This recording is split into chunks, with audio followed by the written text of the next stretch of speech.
Good morning and welcome to episode 41 of Tech A Break with myself, Andrew Reid from Resilient Business Systems, and my good friend, Oi. Good. You told me in the last episode that we were friends. I lied. My name is Adam from Hello, Adam. HubSpot Media. Hello, Adam. How are you, Adam? So-called friend. How are you? I'm absolutely great, my friend. See, you said it again. I've moved you again. Oh, sorry, made a pop. I've moved you again, Mr. Reid. I know. I'm sitting in a lovely separate part of the podcast studio in the corner with nice seats. Yeah, lovely, so our normal relaxing. set, we can see our normal set. Wave at the normal set there. Hello, normal set over there with the TV. Yeah, this is the first outing for set 2. Do you like our podcast-themed lamps? We thought they were like very podcast mic type lamp. The only question that springs to mind is, has Jess been spending more money? Yeah, she has. Yeah, basically. I wanted to get this set up and running. We've got an event, a live event next week that we're streaming out for a client. So we're like, seconds. right. Ooh, thank you. But then I was like, we need because we're going to use the set over there. Yes. And then we're going to throw You? to this side. No, not throw me. Oh, okay. No one can throw me. We're going to throw to this side and do some extra bits. But then we're like, right, well, now's the time. And then I'm like, getting the eyeball off Jess going, you cannot make decisions on purchasing equipment. So I was like, right, come on then, in the car. Let's go. She's like, you bring your bank card. I was like, thanks. Yeah, But I'll bring my we're there. expertise. She wants 2 more things. 2 more things on the wish list. A Ferrari and a singing contract. No, you'd think so, but no. See, she said yes. Two plants, I think. Two plants. Two plants. There we go. So watch this space. So we'll watch this space because there should be. Yeah, and that one there. And that one there. Here. Yep. Right. Okay. Right, we've got a guest today. Haven't Yes. we? Where is he? Come on, you promised me a guest. Well, have you noticed we're wearing headphones? Oh gosh, oh yeah. Yeah, I know. And some podcasts do wear headphones. Hang on. There's an iPad-y thing. There is an iPad here, but actually, Alina, throw to camera 4. Oh my God, that's Look massive. at that. Look at that. People online, actually, people listening, this would be a very rubbish experience. So we better say, please, can you introduce yourself, mystery guest?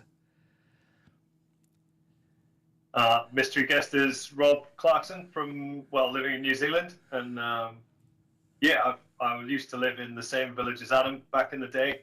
We grew up together, played football and that kind of carry on.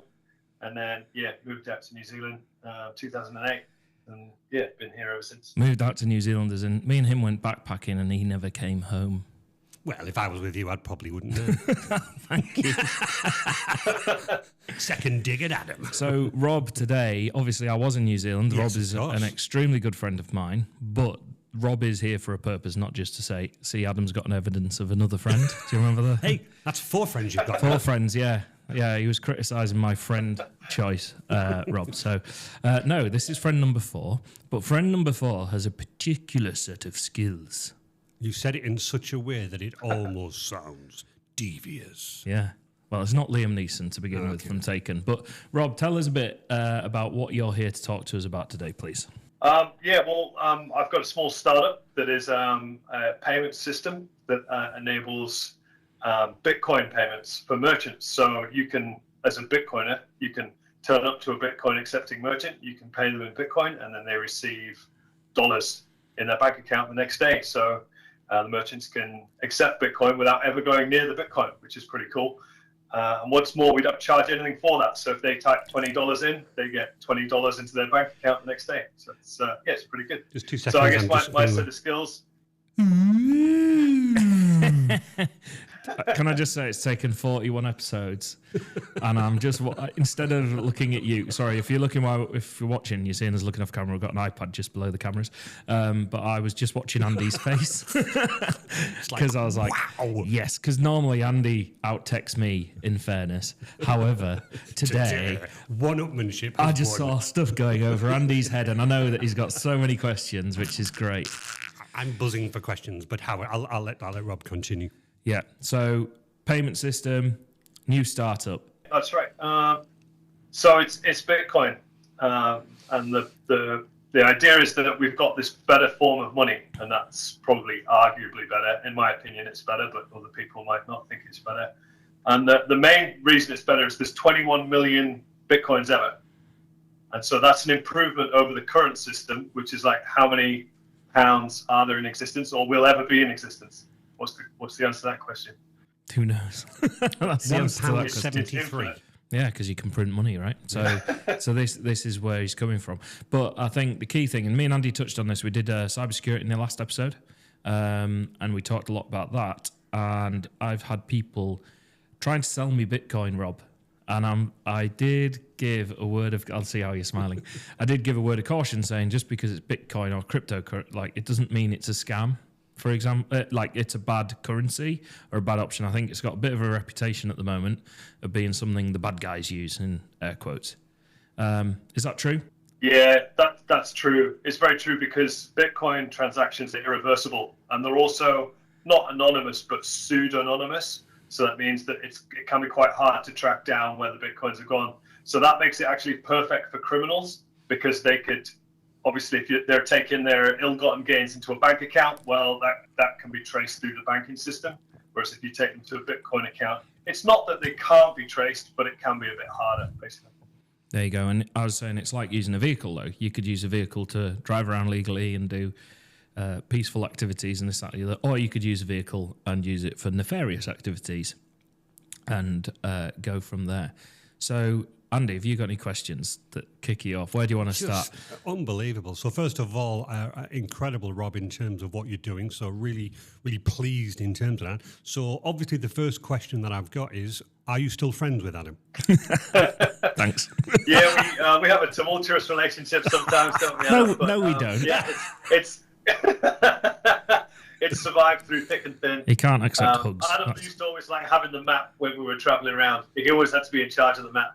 But we didn't let that get between us. And Adam got us lost most of the time. So I could blame it on him. So it worked out quite well. Oh, excellent. No. My real question is, first of all, how did you get into Bitcoin? Was it the dabble? Obviously, I work in tech a heck of a lot, and it does seem to be something that, unfortunately, purely because of my job in terms of the IT, sadly, it's always the wrong thing that I hear about Bitcoin, as you said, used for criminal activities. And obviously, I do temper that with my customers going, no, it's a legitimate way of transaction. It's exceptionally good. The problem is that the criminals just use it a lot, and sadly, the media, they just sensationalize it. Yeah, that's 100% right. The media love a juicy story about how somebody's been scammed or somebody's lost some money. But the fact of the matter is that 99.9% of the usage of Bitcoin is legitimate, honest transactions that are going ahead. It's the real minority is what you're actually hearing about there. So, and I don't know if you heard recently that large hedge funds in America have started buying this up so that you can add it to you can buy Bitcoin through your stock portfolio by purchasing this thing called an ETF, or an exchange traded fund. So that kind of, even though I'm not interested in that personally, it legitimizes it because it sort of brings it into the professional scene. But yeah.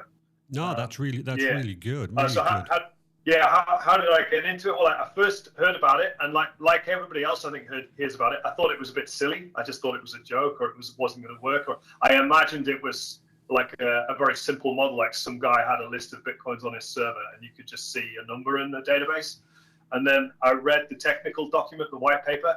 And I'm not going to pretend I understood it fully. I understood about 30% of it, but it was enough. I read it, and because of my background in IT, I understood enough of it to know it was unlike anything that it existed before, because it was essentially a group of people coming to consensus of the status of a system without a centralized entity telling them that status as server as such. So yeah, that kind of blew my mind, basically.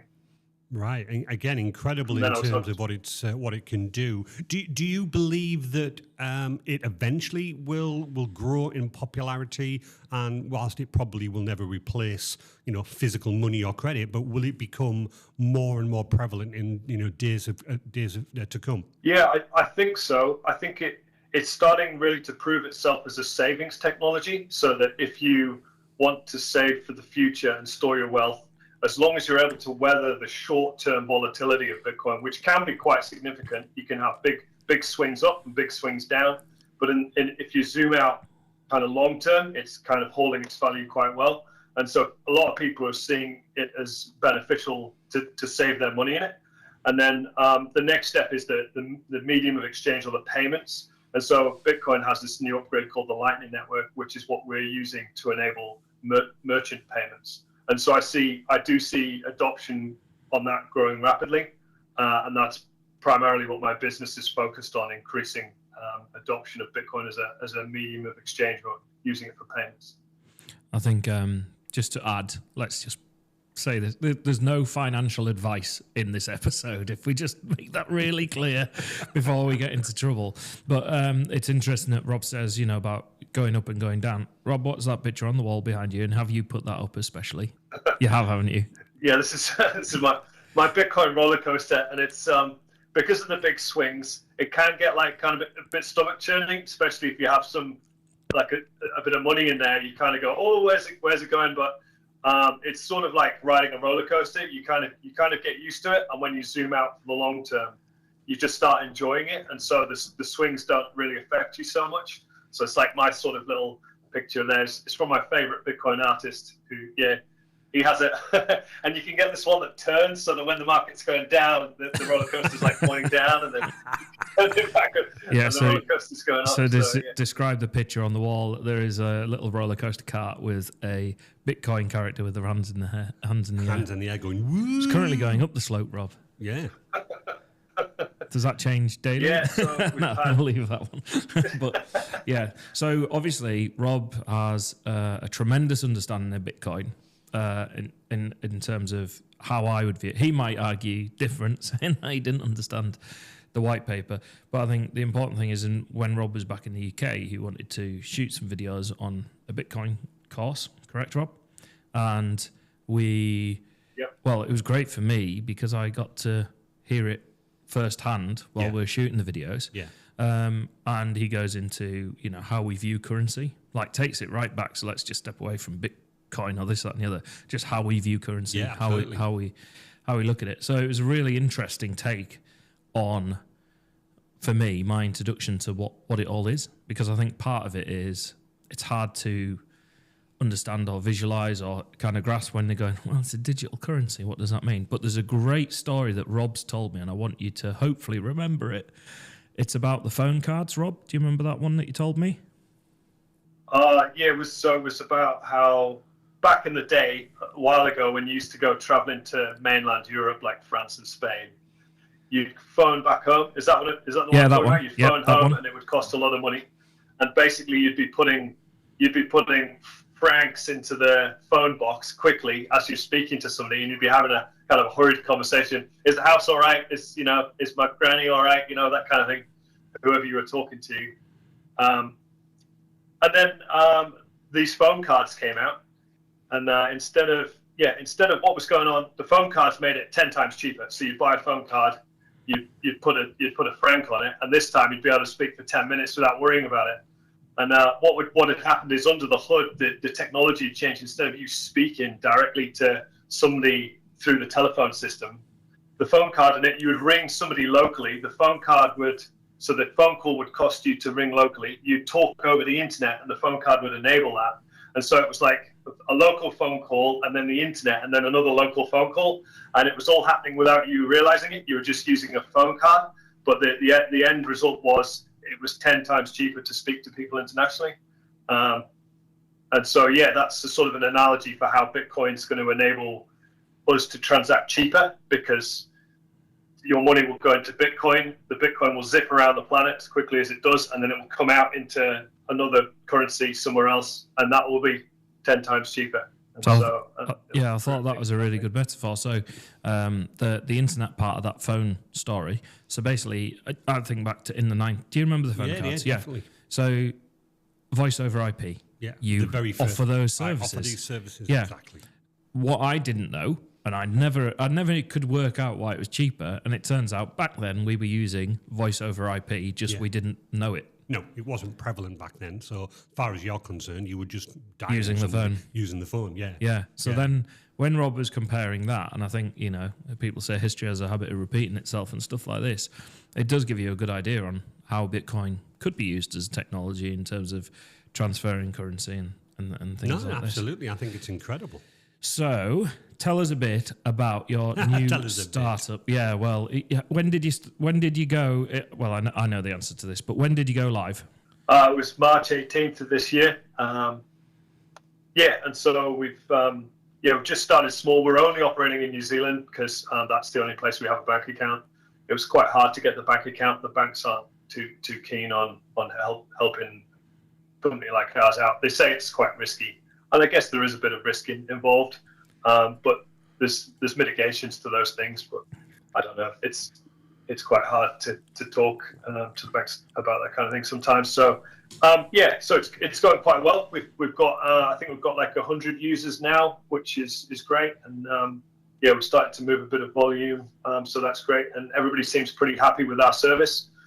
We've had some great feedback. We've had a few niggles and a few issues, but they've said we've had comments that customer service is also very good. So we're doing our best at every end to not create too many bugs and to fix all the bugs we can and solve people's issues. So it's going really well. So how does this differ? So you've got Bitcoin, which is the currency, and then you've talked about Lightning. What is the difference there between the two? Are they both Bitcoin? Yeah, so it's a good analogy would be the difference between Visa and between like an international wire. So Bitcoin is like sending an international wire. Except it's a lot quicker. An international wire can take a week or longer. And Bitcoin transactions can take sort of 10 minutes to an hour, and they can cost $5 to $50, very similar to an international wire in terms of cost.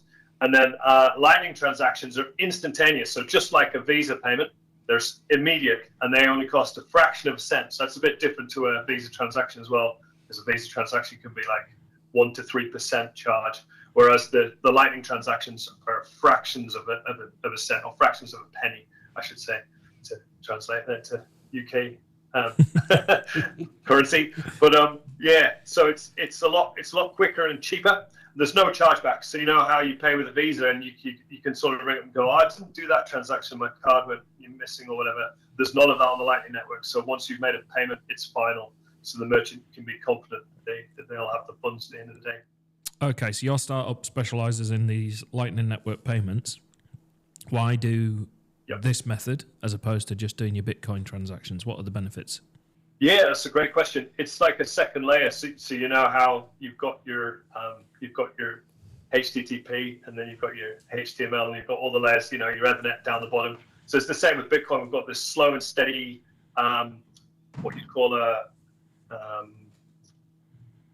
name word eludes me now, but it's like a settlement layer. So it's like every 10 minutes to an hour, there's a block every 10 minutes. So it's like a slow and steady. And then the Lightning is quick and instant, so it's over the top. So it's sort of like it's layered money essentially. And so we've got this network on top of a network, if that makes any sense. I think I'm getting into the weeds a little bit here, but no, that's fine. And this is what you built basically, isn't it? I know the technology exists, but you're using that technology. Is that correct? How does that work? Like, I mean, this gets very deep very quickly. I appreciate that. I didn't build the Lightning Network. That was done by people a lot cleverer than me. I'm just using the Lightning Network and connecting the New Zealand bank to it. So you can go from the New Zealand dollar to Bitcoin, and the Bitcoin back to the New Zealand dollar nice and quickly and cheaply. Okay, so question for me. I think I picked up, Rob, that there is no charge for using your method. Is that correct? So for merchants who are willing to accept Bitcoin, 0 fees. That's correct. So the obvious question is, how do you make money then? Yeah, that's a great question. Yeah, so anybody who buys Bitcoin from us, we charge 1% on that transaction. So if you were to come and buy some Bitcoin from us, we would just charge you 1%. And that's pretty good in terms of our competition. We find we're consistently cheaper than our competition in terms of rates. So and people are happy to use us. So it seems to be a fair price. Okay, so if I'm getting this correctly, and if I lived in New Zealand and I wanted to use your services, obviously I've got to purchase original Bitcoins from yourself to then transact in those Bitcoins. Yeah, exactly. You could buy them from us and you charge your Lightning wallet up, and then when you go to a merchant that accepts it, you can fire them back out to the merchant, and then they'd be exchanged to New Zealand. Yeah, so the app's yours, isn't it, Rob? Is the app yours? Have you made that? So, funny enough, the app, there's lots of wallets you can use, and we haven't made a wallet. We've made a point of sale wallet for the merchant app. That was it. But the actual payment apps, there's lots of wallets for those, and you can pick from any number of them, and we're interoperable with all of them. I mean, how on earth do you go? I'm gonna take these payments using Bitcoin, using the Lightning Network, and I'm gonna put all these. I just think it's mind blowing, and I appreciate it gets very deep into that. But I love the fact that it's called a Lightning wallet, because now instead of tapping, you're zapping. Yeah. Literally, it's like a quick it is, zap, and do that. And I had experience of using it as well. And Did it is you really? Exactly, didn't I, Rob? We went to a local bar that accepted it. He took me, he goes, right, we need to go to this bar because they'll accept it. Accept it? Yeah. Very, very clever. I came back to Rob and went, I ran out of Bitcoin. Yeah, well, that was funny enough, Adam. That was my next question to Rob. So, if it's a Lightning wallet, obviously it's an app. It's an electronic app that I've got on my phone. Is that compatible with like the NFC on the back of my phone that I can just zap to pay? Yeah, that's a great question. The Lightning Network does have tap to pay. So yes, you can use your phone, and there's also cards you can get. And you program the cards yourself. So you buy a blank card, you can get your own cool design on it. You can even get ones with like laser eyes that light up, because the NFC power makes some coils, and anyway, they're real fancy. And then you tap, and it's just the same as with Tap and Go or PayWave or contactless. Sorry, and it works exactly the same for the Lightning Network. Yeah, it's PayWave in New Zealand. I knew that because of what you told me about. Yeah, exactly. So, in terms of me using it, then, Rob, obviously I've purchased some Bitcoins from yourself. So, sorry, there's just so many questions buzzing around I've my actually head. got the Wallet of Satoshi, which is an app that I was given. I'm not making any recommendations before anyone starts, but you've basically got a wallet screen, shows you there's no balance in there at the moment, obviously. You receive and send. So if I want to send, you can scan a QR code. Yeah. So they would, if equally, the merchant, correct me if I'm wrong, the merchant would have a QR code available to them to scan, and then it would transact. So when you scan that, right, whatever the cost would be.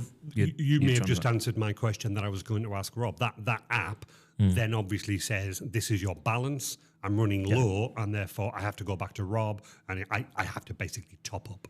Yep. So you can either use Rob, or if you had Bitcoin elsewhere, that you know, like obviously the benefit to Rob is they get their commission when they're running these services with the business. But if you had your Bitcoin elsewhere, you could transfer it in. Yeah, 100%. Okay. Was that Rob? Right, Rob, in terms of like the merchant?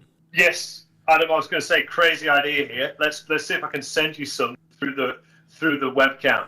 So if you go on Wallet Satoshi, go to receive, and then hold the phone screen up to the webcam. I'll see if I can fire some. We might have to. Do not put my.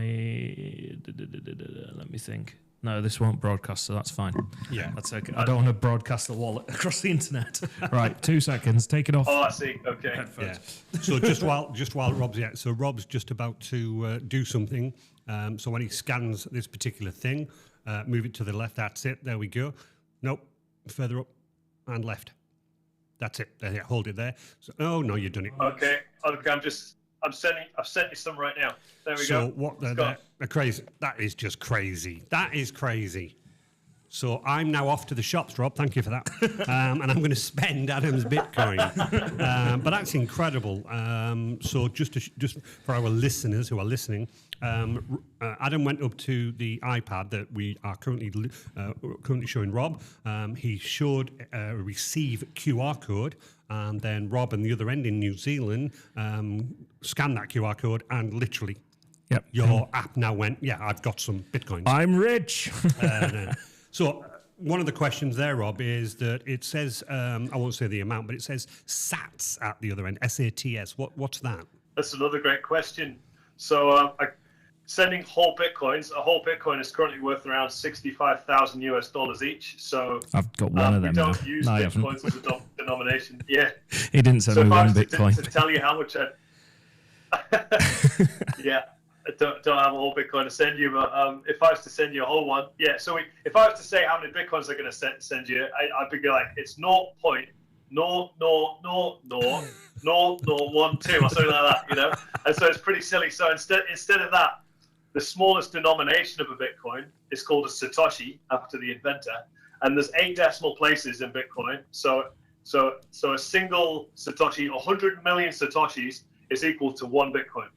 Okay. So that's why. So it says Sats there, and that's Satoshis. So it's like your pound and Adam pence. A few Satoshis. Yeah, he sent me some sats. You sent me Satoshis. some sats. Now, that also, if I can go back to our previous episode about cybersecurity, Adam, some of the horror stories that you do read when there's ransomware, everybody just says, well, they're only asking for 150 Bitcoins. Now, put that into perspective of what you just heard. Asking for 1 Bitcoin. Send me a million pounds. It's incredible. Yeah. So... and I think that's the problem. You've seen how easy it was for Rob just to send me something there. Yeah. So and imagine apparently that's non-transactional. You can't put it back now. You've got it. Yeah. Well, I will send it back to him, of course. Bless him.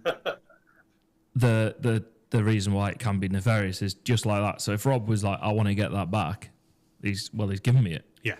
It's like I'd say you're driving down the road and someone throws a tenner in your car window and you're still driving, sort of thing. So that's where the nefarious nature comes into it. Obviously, this is a startup that is focusing on using this technology, and I think it's important. The reason why I want Rob on A, for the knowledge of the technology, but B, to kind of go look at this as a different way of doing things as well. Like, it's worth. I think you need to be open to the technology that's out there. We've gone into all sorts of stuff for businesses, cyber, the works, but we've never touched on this subject. No. And as simple as that there is what his business is doing, but imagine it being a merchant. So that up there is still in New Zealand dollars on my side from because I was exploring it, and this is why I was like, you need to come on the podcast to talk about it. And then I used the same app to then transact at a bar to buy some drinks. It was brilliant. And I was like, okay, this is a different way of doing it. The thing is, we're just so used to, at first we're so used to physical cash in our pocket, and I'm going to get you to come on to currency, Rob. So get your currency presentation in your head, because I love that. First of all, we're dealing with notes and coins. But in truth, how many notes and coins do you deal with on a day-to-day basis? You're shaking your head. Very rarely. No, exactly. And I think everyone done can through my phone. So currency's kind of changed. And I think the good thing, Rob, can you give us the history of currency in the Whistle Stop Tour version? Because I love this story. I don't get sick of it. I really enjoy it. We've used a number of different things to represent currency, and shells is a very common one. It was used by inland communities in rural China. So that was shells. And they used these cowrie shells, comes through. Yeah, tiny shells. little shells. Yep. And obviously, before people travelled very much, it was okay. But as soon as people started travelling, shells is no good, because your man who's just been to the beach comes back with his pockets bulging full of shells. You're like, oh, we can't use this anymore. But shells for inland communities were quite scarce, and so that's why they used them. There's also tally sticks was what they used in London, which are like 2 sticks held together, like that. And then you bang a notch in them, and that's how much you owe, and it makes the same mark in both sticks. So when you hold them together, you can see, you and the person who's borrowed the money can see independently like a record of how much was owed. Clever. And so you chisel out the notch. So you'd have to hold the sticks together. So it's obviously clearly agreed. So they were used in London for the longest time. You could say that was early encryption, couldn't and you? Then could you see that? No, yeah, because you got two parties that need to come together, so it needs to match. So obviously you can't fraudulently necessarily do that, because if you've done it on the original sticks. Yeah, so if I cut a notch in my stick, but he held it up and it doesn't match, so... Yeah, fraud. Yeah. Carry on. Exactly. You guys have nailed it. That's it. And so what else? And then obviously we got onto gold at some point. And the reason why we got onto gold is because gold's scarce. Gold's not, we use it for certain sort of industrial uses, but that's not where its value comes from. Its value comes from the fact that it's scarce. And so we were carrying gold around, and it was perfect because it costs a lot to mine it out of the ground, and it's not just lying around everywhere. And so we used gold for the longest time, but then guess what? Gold is quite heavy and quite annoying. And so what did we use to solve the problem with gold being heavy and annoying? We created paper money to represent the gold. And so the notes came into circulation saying, I promise to pay the bearer this amount of gold. And in fact, the pound sterling, the pound used to be a pound of silver sterling is what it used to represent.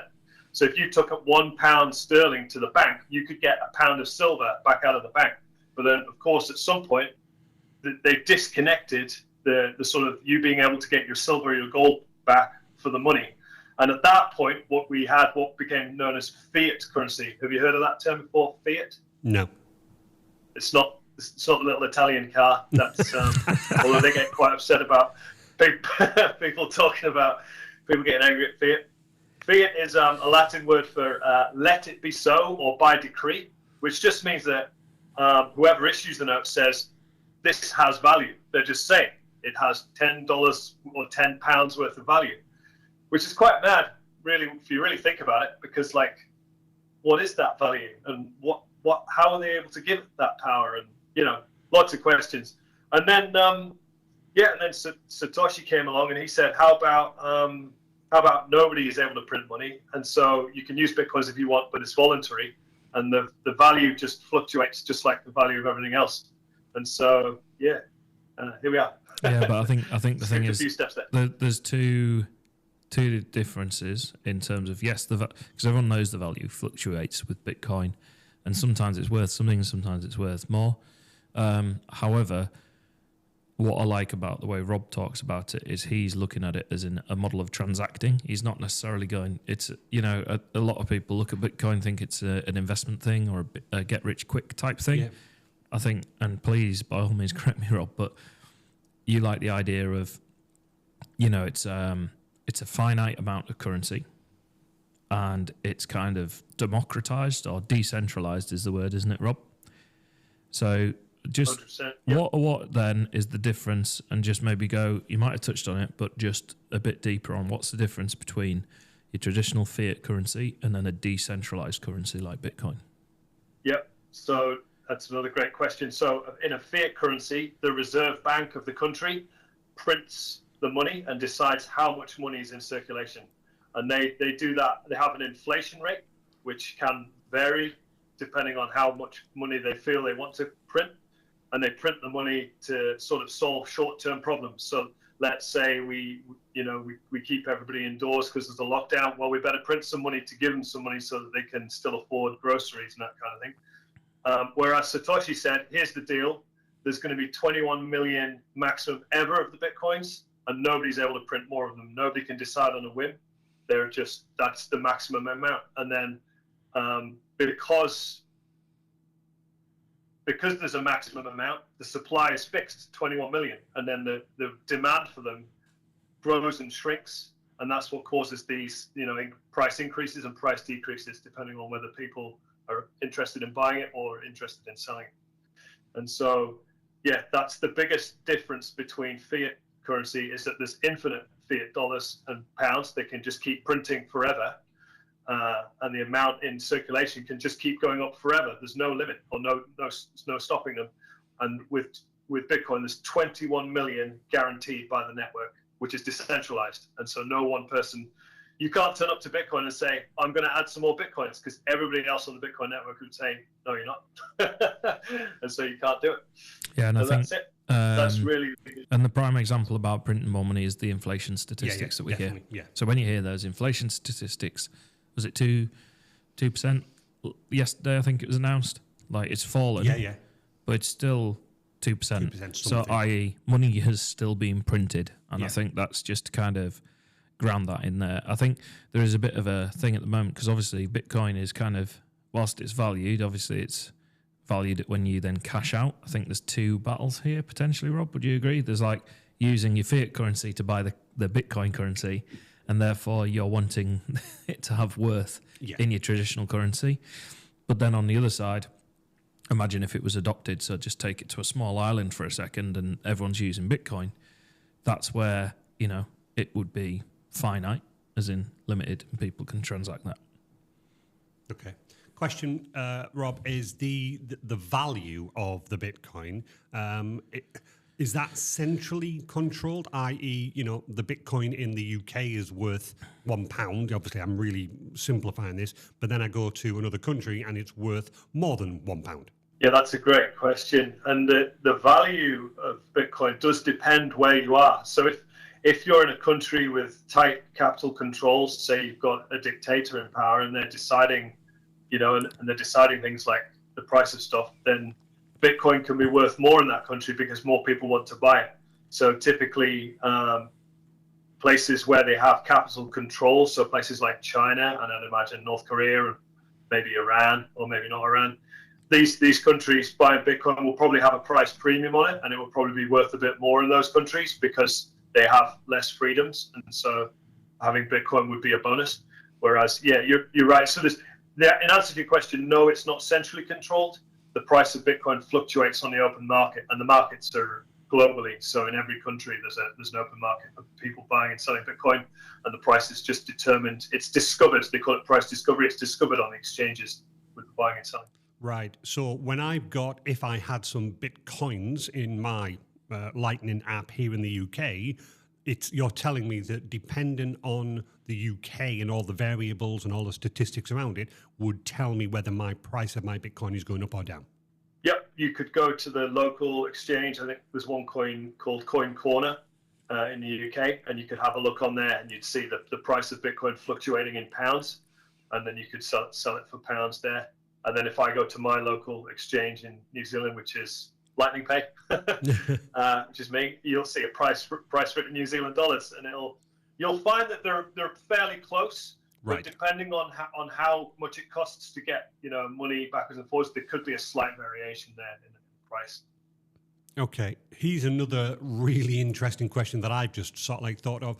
Obviously, the story that you gave about the London, the shells, the London twigs, moving into pound sterling, then moving into your Visa, and then moving into Bitcoin.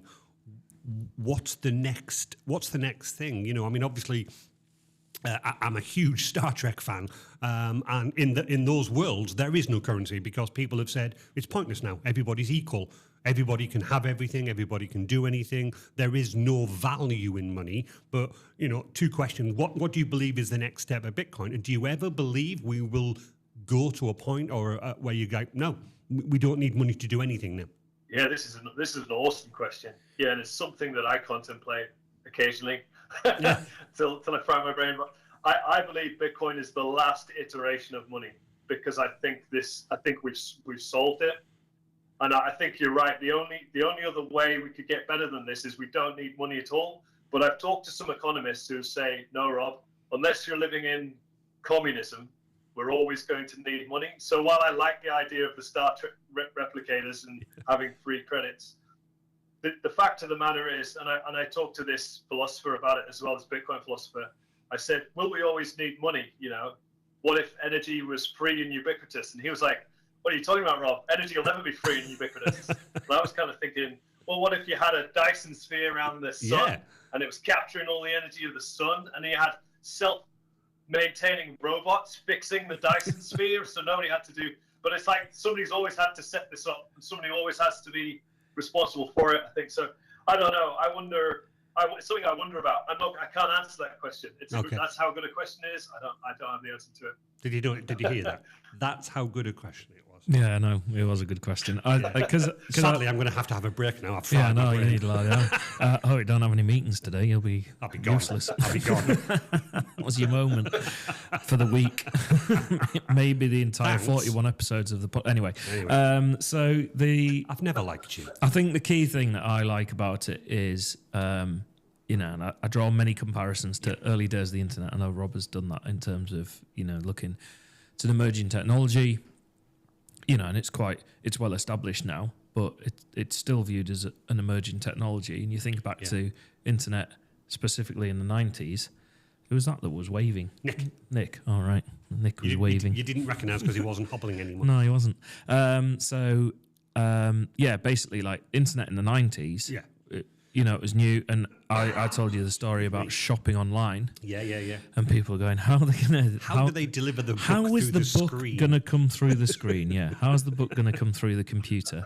And it's like, they put it in the post. And at the time, you're like, Of course they do. Of course they do. Yeah. But when you were like stood there thinking it was, how do you get your letters through the letterbox? No, you just book a time when you're in. Yeah. But that was like the level of, this is new. We don't, it's that don't know what you don't know type scenario. So I think it's always nice to go back and look at different currencies, because we're only on the planet, and this is a bit philosophical, for a small period of time, and this is the period of time that we're on it. But imagine if we were on it when sticks were being compared, shells. Yeah. I'd be living in the coastal town, get myself down there every day. I would be literally combing the beaches. Yeah, but so imagine being around then, and that would have just been the accepted thing, the norm. So I think when you break out and start thinking about other things, like other ways you can do it, instead of just seeing the status quo, I think it's quite. Ooh, I've just thought of another quite good awesome question. Go on then. Right. I'm going to have to breathe on this one. What's that noise? I'm going to have to breathe because, when we first started this chat, Rob, obviously, as I said, unfortunately, the media, they sensationalise the criminals that use Bitcoin. So this question's multi-tangented, if that's a word, because there's always going to be criminal activity, no matter what we do. There's always these types of things. I loved the statement that you made, that you believe that we've hit the last iteration of money with Bitcoins. So here it comes. Is it likely that when the world adopts Bitcoin, and the fact that it is so universally clever, because I do believe genuinely that it's an amazing achievement, will we ever be able to decriminalize the Bitcoin, as in the criminals cannot do anything wrong with it because the whole world has adopted it and there's so many legalities around it, etc.? Unfortunately, no. Your question is about human nature and will we ever get rid of all the criminals? And the answer is no. And unfortunately, our current financial system revolves around this idea that we can keep the criminals out of the financial system. And this is sort of what America did to Russia at the start of the Ukraine war. They went, right, you guys can't use the SWIFT system anymore, and cut Russia off.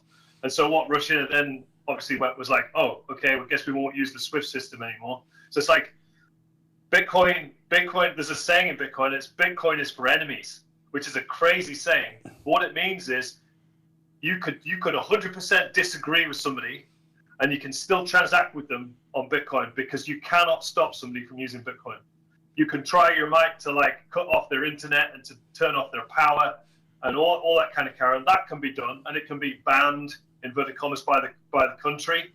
But you cannot. It's like Bitcoin is at its core, it's maths, and you can't stop people from doing maths. And so that's why Bitcoin is sort of. That's why there'll always be criminals using it, and that's why you can't stop them from using it, and that's why you shouldn't even bother trying to stop criminals from using it, because criminals will be criminals. Well, instead we could just do. Oh, sorry. No, carry on, please. I was going to say, instead, what we used to do when there was criminals, we used to do police work, and so we'd go, oh look, there's some criminal activity over here. We'll investigate. Oh look, they're being criminals. Right, we'll arrest them, instead of trying to surveil the financial system, which is currently what we're doing. Well, I'll just repay the favour. That was an awesome answer. Oh, thank you. Thank you very much. Yeah, but you can see where I was going with it, 100%. because obviously, and Rob's right, really, we'll never, ever change human nature. There'll always be somebody that wants to do something criminal because they want, why has he got it better than I've got it? I want it, and always do something. But certainly, if you think about your point about, we're on this planet for a small amount of time, maybe by the time we get to retirement age, maybe Bitcoin's a lot more used, Adam. We don't know that. But certainly it feels to me, with everything that I read, and obviously everything that Rob's been telling us, fantastic topic, that Bitcoin will become the norm. And because of the way that it's ease of use, the transaction ease of use, the whole usage of it, I just think it's something. Well, actually, sorry, Rob. The other question is then, in terms of Bitcoin adoption, why is it that companies are reluctant to adopt it? Yeah, you're right. It's still very new, and it's got all these bad connotations. And so some companies are adopting it. There's a company called MicroStrategy who've been buying it up. I think Elon Musk has some on the Tesla balance sheet. There's been some other companies, some scientific companies have started adding it to their balance sheet as treasury. So they're basically just storing it instead of holding cash or whatever else. It's slow and steady because of all this kind of bad media it's had. People have bad connotations about it. And so Bitcoin doesn't have a marketing department. Bitcoin's like the internet, it's to be like, it has people like me talking about it and other people who know a lot more than me talking about it. And this is it. We're the only people here to say, hey guys, it's not all bad. You should look into this. It's quite handy. It can do some cool stuff. And so that's it. And I'm not getting paid to do this. There's no paid sales team because Bitcoin's not a company. It's just I've technically been paid with you transferring the Satoshis. But no, you're right. You're the only one get paid here. You're right. So if anything, it's cost you money, Rob. Yeah.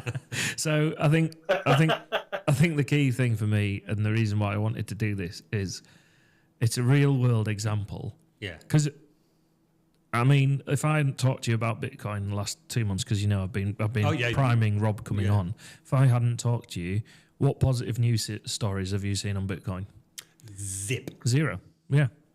What negative ones have you heard? Millions. Well, you heard mine going about the scam, but obviously the social media hack. That's all it is. Yeah. And I think it's an awful thing. It's an awful thing to say. But a couple of friends that are working in the media, and I'm sure Rob over there, it's exactly the same. The guy who's running the newspaper says, well, fine, but, Mr. Adam has a nice day, doesn't sell newspapers.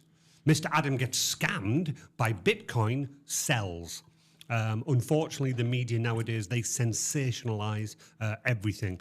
So I don't know what it's like in New Zealand, but certainly, we are either in the UK, suffering thunderous storms, like warning, floods coming, or alternatively, it's warning, the heat is going to kill us all. And it's just like, really?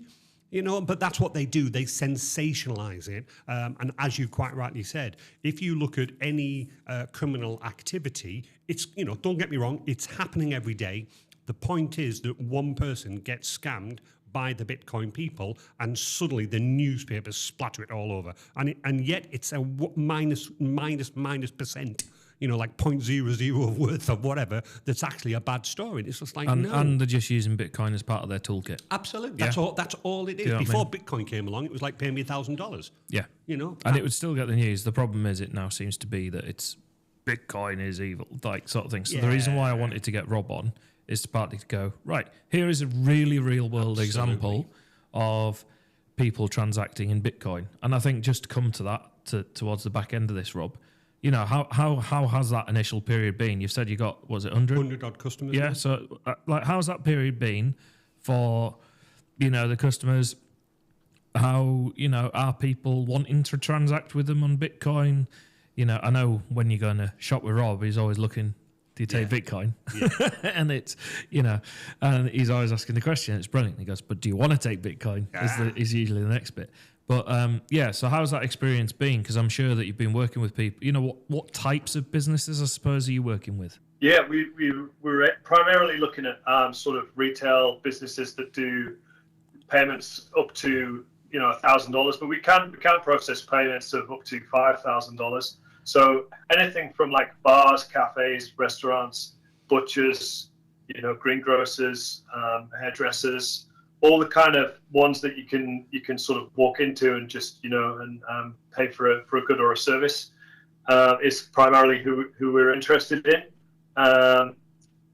and so the idea is that it's funny, the customers we have so far is a power company, so you can actually pay your power bill with Bitcoin now in New Zealand. So that's one we've got signed up, and then I managed to just a week ago sign up the pizza shop across the road from my office, so I can now buy pizza with Bitcoin. So that's I feel self-interest in that one. They're the ones I direct sign up. He just wanted a slice of the action. Yeah, terrible.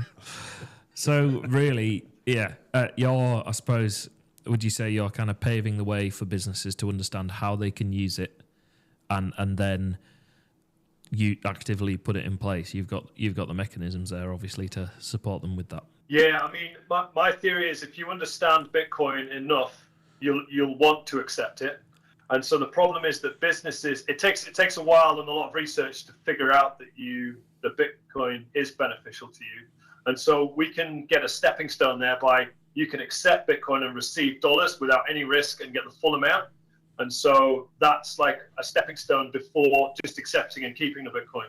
So once you're accepting Bitcoin and getting the dollars, you can actually, in our app, you can set a slider. You can choose how much you receive in Bitcoin and how much you receive in dollars. So I'm predicting that once businesses have been accepting Bitcoin and receiving dollars for a while, they'll move that slider across until they realize the value of Bitcoin completely once they've done enough research. And then they'll have it hopefully all the way to the 100% Bitcoin side, and they'll be receiving Bitcoin because hopefully they've got a staff member who goes, yeah, you can pay me some of my paycheck in Bitcoin. Or they've got a supplier who they get their carrots from who says, yeah, I'll take Bitcoin for my carrots.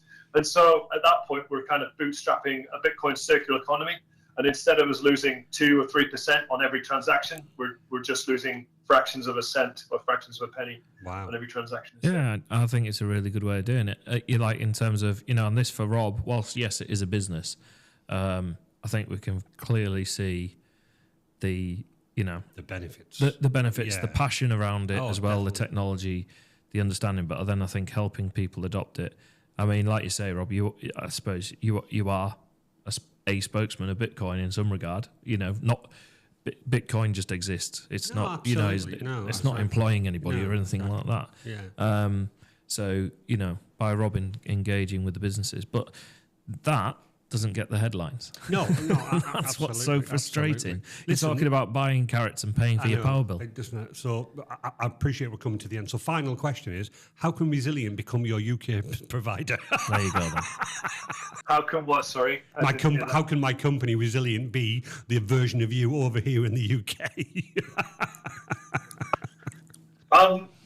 You could start off by accepting Bitcoin. You could write on your website, we take Bitcoin as payment, and you could start accepting Bitcoin. And then once you get a handle for it, that's it. You can, you just take it from there. You get your natural interest in technology, just like me. Yeah. It's just for me. They call it the Bitcoin rabbit hole. Once you take an interest in it, you start reading about it. You're like, I need to know more, and you just start buying books and watching podcasts. But it's great.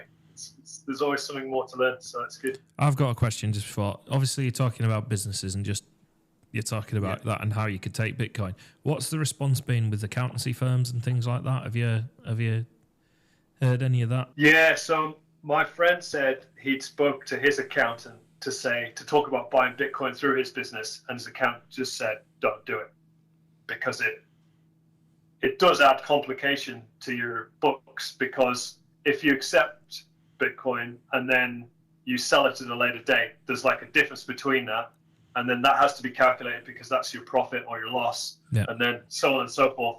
So the way we recommend that businesses accept Bitcoin at the moment is if the owner of the business buys it off the business, assuming they want to keep the Bitcoin. If they're using Lightning Pay, they don't have to worry because they get dollars in their bank account.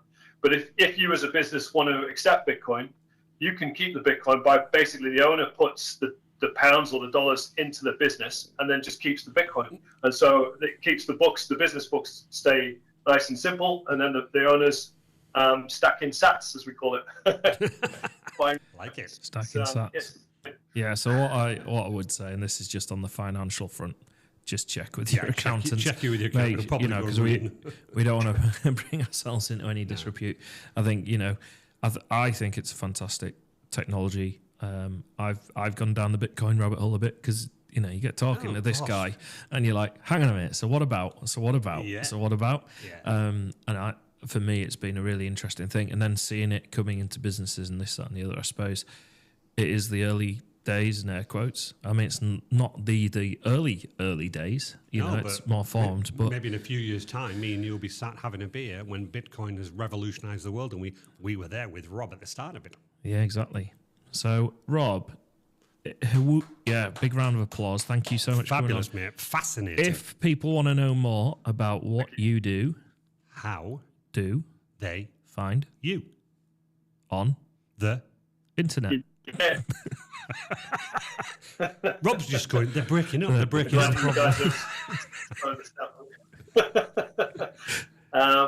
Yeah, well, our website is LightningPay.NZ if you want to read about what we're doing, how we work, and everything like that. And we're on Twitter as LightningPayNZ, all one word, as well. So you can follow us. We kind of announced when we had a new business on there, so there's a bit of fanfare when we're paying and that kind of carry on. Yeah, so that's probably the best way. Otherwise, find me on Twitter. I'm R0BERT Clarkson.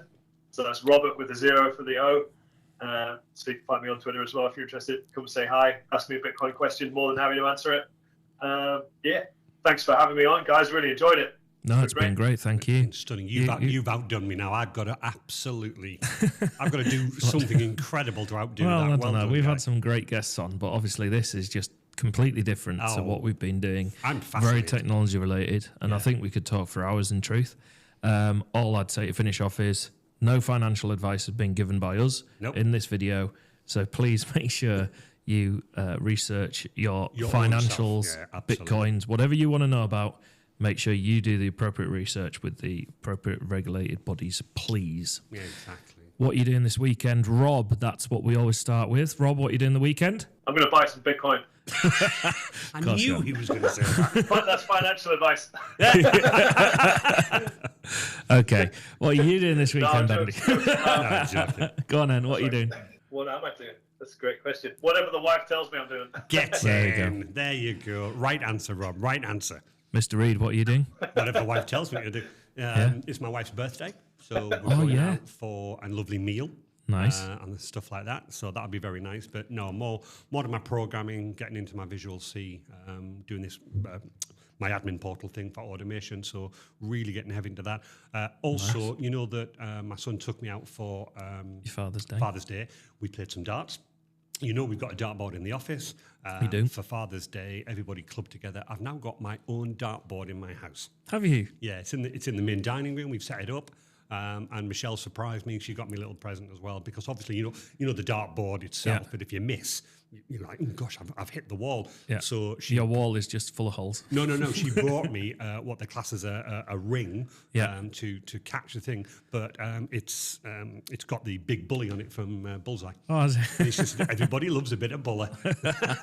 So this weekend I'll be more practicing with my darts. Practicing on your darts. How about yourself, young sir? What am I doing? I am catching some photography stuff for Yorkshire Rose Events, their events company. I was there yesterday flying the drone around the massive teepees that were going up. Yeah. So I was zipping the drone around these teepees. It's brilliant. So yeah, they've got this like festival type event going on. So we've just started working with them. So I'm going to get some photos of axe throwing, photos of bands, photos of performance, all sorts. It's going to be brilliant. Right. That doesn't sound like work. That sounds like fun. It always is good fun. So yeah, I'm dipping in and out because it's like across the whole weekend. So I'm like dipping in and out of that. And then birthday party. For who? A young man, Jacob. Jacob. Yeah. How old? 8. 8? He's Turning not 8. Yeah, he is. So we've got birthday party for him. Can I come? You'd love it. Where are we going? Rough and tumble. Yeah, I'd probably win. with this weight. Yes. You'd jump on, they'd jump off. That's exactly right. That'd be fun for me. So yeah, so obviously we've got a few things going on there. So we're, it's going to be a busy weekend. No DJing this weekend. No. What I would say is nothing good happens after midnight. I have established this over the last 2 weeks while DJing.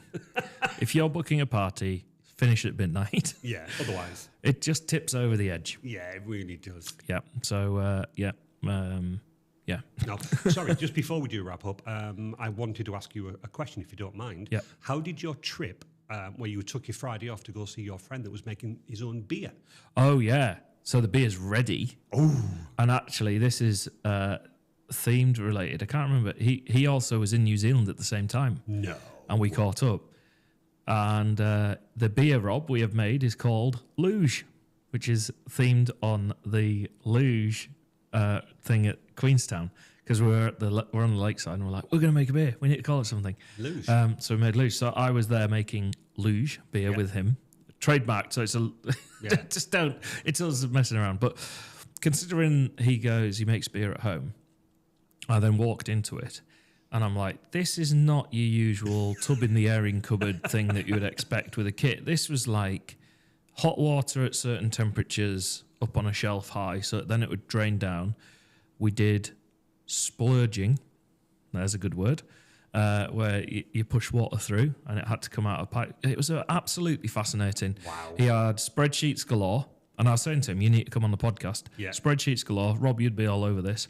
So it'd tell you what sort of beer. You go, what percentage do I want? What colour do I want it to be based on colour charts?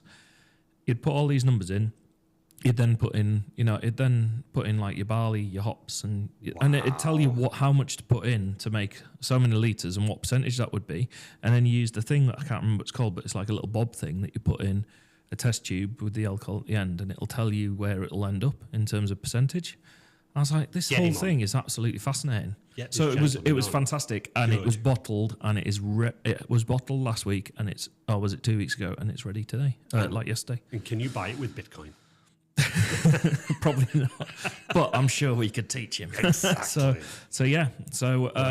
Great weekend ahead, and Rob, massive thank you for coming on. Absolutely. Big round of applause. And like I say, we'll share the Rob's information in terms of his shout out. If you've got any questions, please hit him up direct, because there's no point speaking to me and Andy, because we'll just say speak to Rob. Exactly. Rob, thank you very much, sir. What a guy. What a gentleman. That's all right. Thank you very much, guys. I enjoyed it. Okay, thank you. Goodbye, everybody. Bye.